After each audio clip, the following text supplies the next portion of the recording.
Hola, mi nombre es Daniela Sarli, soy cursante de la materia Psicopatología de la Niñez y de la Adolescencia impartida por la profesora María Linares en la Universidad de Yacambú. En esta oportunidad, junto con mi compañera Ana Gabriela Gutiérrez, hablaré sobre el caso de Carlos, un adolescente cuya conducta se enmarca dentro del trastorno disocial.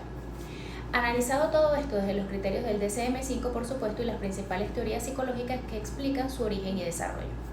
Para iniciar es importante recordar que los trastornos de la conducta se definen como un patrón persistente de comportamientos repetitivos y antisociales donde se vulneran los derechos básicos de los demás o las normas sociales apropiadas para la edad del individuo que presenta esta conducta. El DSM-5 establece que deben presentarse al menos 3 de 15 criterios diagnósticos durante un periodo de 12 meses y al menos uno de ellos en los últimos 6 meses. En estos comportamientos van desde la agresión física o verbal hasta el robo, el engaño o la destrucción de la propiedad, así como las violaciones graves de las reglas. Dentro de esta categoría se encuentra el trastorno disocial. Este se caracteriza por una alteración progresiva en la adaptación social, emocional y moral de un adolescente, que le impide ajustarse a las normas y límites que rigen la convivencia. La literatura especializada indica que su prevalencia oscila entre el 1% y el 3% de la población infantil y adolescente, siendo más frecuente en varones que en hembras. Además, se evidencia que la gravedad y la cronicidad del trastorno aumenta significativamente cuando los síntomas comienzan en edades tempranas, antes de los 10 años. En el caso de Carlos, este es un adolescente de 13 años en el que se observan conductas claramente asociadas a este trastorno, como agresividad constante hacia sus compañeros, robos reiterados dentro del entorno escolar y el consumo de alcohol. Estas manifestaciones conductuales son consistentes y persistentes, lo que indica que no se trata de simples actos de rebeldía propios de esta edad, sino de un patrón estable de transgresión de normas sociales y falta de empatía hacia los demás. Su comportamiento comenzó a los 8 años, lo cual resulta especialmente relevante ya que encaja con el subtipo de inicio infantil o temprano, asociado a una evolución más grave y duradera del trastorno. Este tipo de inicio suele reflejar una combinación de factores temperamentales y familiares que contribuyen a la consolidación de conductas disociales con el tiempo, y en el caso de Carlos, esto se hace evidente en su historia personal y contexto familiar. Desde una perspectiva teórica, el trastorno disocial se entiende entonces como el resultado de una interacción multifactorial donde intervienen elementos biológicos, psicológicos, familiares y por supuesto socioculturales. Ningún factor por sí solo explica el trastorno, más bien es la combinación de varios factores que generan un perfil de vulnerabilidad. En el plano temperamental y psicológico se han encontrado que los niños con un temperamento difícil, baja tolerancia a la frustración o niveles reducidos de empatía son más propensos a desarrollar este tipo de comportamientos. Asimismo, las investigaciones en neuropsicología señalan que disfunciones en el lóbulo frontal pueden afectar la autorregulación emocional y la capacidad de anticipar consecuencias negativas, dificultando con esto que el niño aprenda de sus errores. Esto explica por qué muchos adolescentes con trastorno disocial repiten conductas problemáticas a pesar de haber recibido sanciones o advertencias previas. En cuanto a los factores familiares y parentales, sin lugar a dudas, el entorno de crianza cumple un rol decisivo. Los estudios de Peterson y colaboradores destacan que la combinación de negligencia, rechazo afectivo, disciplina incoherente y ausencia de supervisión parental es uno de los predictores más sólidos en el desarrollo de conductas disociales. Los modelos de crianza coercitivos o inconsistentes, donde las normas se aplican de forma irregular o se castiga sin reforzar positivamente las conductas adecuadas, impiden que el niño desarrolle autocontrol y respeto por la autoridad. Finalmente, en cuanto a los factores socioculturales, también contribuyen estos al mantenimiento del trastorno. Estos están caracterizados por el bajo nivel socioeconómico, los escasos recursos educativos, la violencia comunitaria o la asociación con pares delincuentes que aumenta la exposición a modelos de conductas negativos o disruptivos. El adolescente adopta patrones del grupo para obtener aceptación, protección, validación y con esto se refuerzan sus conductas antisociales. En el caso de Carlos, todos estos factores se reflejan de forma muy clara. Proviene de una familia desestructurada donde los conflictos son constantes y no existe supervisión ni límites. La madre de Carlos reporta que tiene poca comunicación y dificultades para imponerle normas, lo que coincide con la teoría de crianza inconsistente. A su vez, el grupo de pares o de amigos de Carlos se caracteriza por conductas problemáticas y frecuentes, incumpliendo reglas, lo que representa un refuerzo social negativo que perpetúa su conducta disocial. En este sentido, el DSM-5 clasifica los síntomas del trastorno disocial en 4 grupos principales. Agresión hacia personas o animales, que incluye peleas, intimidación, amenazas o crueldad. Destrucción de propiedad, como incendiar objetos o causar daños deliberados. Fraudulencia o robos, que abarca mentir, engañar, robar, y esto no necesariamente tiene que ser con enfrentamiento directo. Violaciones graves de la norma, como escaparse de casa, ausentarse de clases o permanecer fuera de casa en horario y edad inapropiado. Para poder realizar un diagnóstico o una evaluación confiable, se recomienda un enfoque de evaluación multifuente, donde se recaba información de distintos contextos, es decir, padres, docentes y la voz del propio adolescente.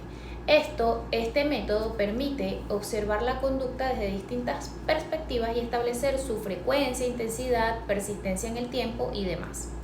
En el caso de Carlos, se evidencian comportamientos pertinentes a estas tres categorías. Por ejemplo, la agresión está manifestada en la frecuencia con las conductas verbales o agresivas de forma física y hostiles hacia sus compañeros, como insultos, empujones, enfrentamientos directos. La fraudulencia o robo, ya que ha sustraído objetos personales y materiales escolares sin mostrar remordimiento alguno. La violación de normas, debido a que se ha escapado de clases, presenta ausencia injustificada y se ha iniciado el consumo de alcohol desde los 13 años, lo que agrava su cuadro clínico. Durante este proceso de evaluación se aplicaron diversos instrumentos estandarizados y entrevistas, en el caso hipotético de Carlos. La entrevista clínica tanto al adolescente como a su madre, por supuesto los registros escolares de conducta y de asistencia y el cuestionario CBCL para identificar comportamientos disruptivos. Asimismo, se debe realizar un despistaje toxicológico que permite descartar otras causas médicas o consumo de sustancias más graves. El análisis conjunto de este cúmulo de datos y de información permite confirmar el trastorno disocial de Carlos descrito según el DSM-5 en su clasificación internacional. Asimismo, se recomendó descartar un posible trastorno de déficit de atención e hiperactividad, ya que la impulsividad y la dificultad para mantener la atención también están presentes y pueden coexistir con el cuadro disocial, y esto lo que va a hacer es potenciar su gravedad. Hola, mi nombre es Ana Gutiérrez y en este momento les voy a hablar con respecto a lo que es el pronóstico y las consecuencias que lleva el pronóstico que en este caso trae Carlos, que es el estudiante de 13 años del que venimos conversando. Acá es importante resaltar que el pronóstico del trastorno disocial depende del momento de inicio y de la persistencia de los síntomas. Cuando este trastorno se presenta antes de los 10 años, como es en el caso de Carlos, se puede asociar con un peor pronóstico a futuro, y es que esto aumenta el riesgo de evolucionar hacia un trastorno antisocial de la personalidad cuando la persona llega adulta. En este caso de Carlos hay un inicio temprano que es antes de los 8 años y hay un factor que, como bien mencionábamos, incrementa la gravedad. También hay un riesgo crítico y es esa evolución que va a dar a un trastorno más complejo. Entre las consecuencias pues tenemos que suelen ser significativas tanto en el ámbito académico, porque estas se asocian a un bajo rendimiento, incluso posteriormente a las expulsiones, ¿ok? Porque no hay una adaptación social. Y en el ámbito legal, pues vamos a encontrar que las relaciones interpersonales normalmente son inadaptadas. Entonces, ¿qué va a ocurrir? Que a futuro en un ámbito laboral va a costar la adaptación, van a haber conflictos con las personas que lo rodean, que lo acompañan en ese desenvolvimiento laboral. Y a nivel legal, pues se plantea que hay una vinculación a conductas delictivas, es decir, que estos comportamientos que ahorita empiezan como peleas o algunos robos sencillos, por denominarlo de alguna manera, pues se pueden incrementar y llegar a delitos de mayor gravedad. Pero veamos un poco más a profundidad lo que nosotros estamos planteando desde el caso que hemos redactado para esta cátedra en la carrera de psicología, y es que Carlos tiene unas evidencias de persistencia, ya que su inicio o los comportamientos inician de manera temprana. Además, tenemos 12 ausencias escolares en 3 meses y los episodios de agresión evidencian un curso de alta persistencia, ¿ok? Esto no solo afecta su rendimiento escolar, sino que compromete su desarrollo o desenvolvimiento emocional y su adaptación futura. Muy bien, teniendo ya claro lo anterior, hablemos ahora de lo que es el tratamiento e intervención. Y nosotros lo queremos plantear desde un enfoque multimodal. ¿Por qué? Porque el abordaje del trastorno disocial debe ser multimodal para poder involucrar al adolescente, a la familia y a la escuela en todo el trabajo que se va a desarrollar. Y es que desde la teoría se recomiendan 3 componentes principales, ¿ok? Entonces, en estos 3 componentes principales, empecemos primero por los pilares de la intervención, con un enfoque de lo que es la terapia cognitivo-conductual llevada a cargo por el psicólogo, por el terapeuta, el psicoterapeuta, en donde esta se va a orientar al control de impulsos, manejo de la ira y la resolución de conflictos. También debe entrar en juego lo que es el entrenamiento parental, dirigido a los padres para establecer normas claras, refuerzos positivos y aplicar una economía de fichas, ¿ok? Como estrategia conductual. Lo que tiene que ver con las intervenciones escolares también es importante que se contemple y se incluya, porque mediante sistemas de recompensa, seguimiento diario y comunicación constante entre el hogar y la escuela se van a poder obtener mejores resultados y un monitoreo más preciso de los comportamientos.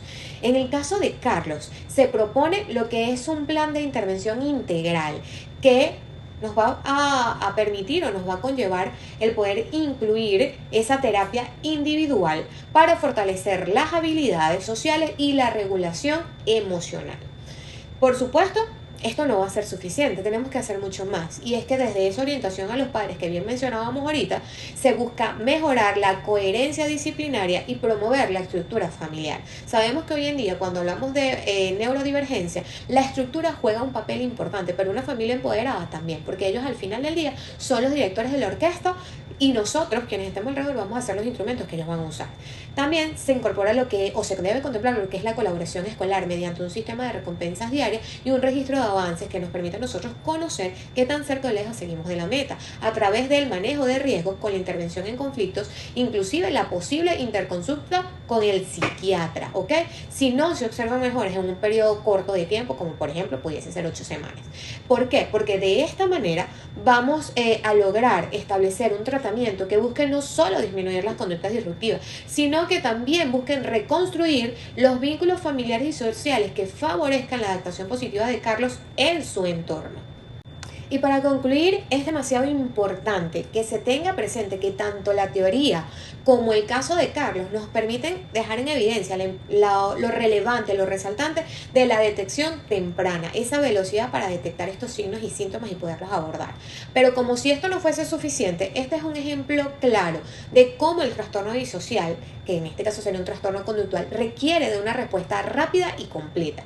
Su inicio antes de los 8 años indica la necesidad de una intervención intensa para cambiar el pronóstico, que de lo contrario podría llevarlo a tener problemas más serios en la adultez, como el trastorno antisocial de la personalidad, que incluso lo mencionamos hace unos instantes. Es importante que tengamos la claridad de que el análisis de lo que pueda ocurrir con un caso debe centrarse en una intervención integral. ¿Por qué? Porque abordando los problemas desde los 3 frentes, el adolescente, la familia y la escuela, vamos a lograr con Carlos enseñar cómo controlar y decidir correctamente. Con la familia, dar estructura y cariño, dado que la familia de Carlos tiene problemas de incoherencia y conflicto. Además de que el tratamiento pues se va a enfocar en los padres, ¿ok? Entonces, ¿cómo ellos van a guiar cada una de estas sugerencias y la van a poder aplicar en el resto de los contextos en los que comparten con su hijo? Y en el tercer aspecto, pues la escuela, porque mantener la consistencia de que se trabaje con los maestros para que el sistema de recompensas y límites en el hogar se mantenga también en el colegio, logrando así asegurar que Carlos tenga un seguimiento diario y constante. Todo esto nos va a lograr llegar a un objetivo mayor, que es el éxito, y es lograr que Carlos, o mejor dicho, que va a depender de la detección temprana y de la aplicación de un tratamiento que no solo busque eliminar las conductas disruptivas, sino que por el contrario también busquen o se enfoquen en reconstruir los lazos familiares y enseñarle a convivir de manera positiva, tratándose de un esfuerzo en equipo para poder cambiar la trayectoria de vida, cambiar una historia y que no solamente quedemos en una estadística.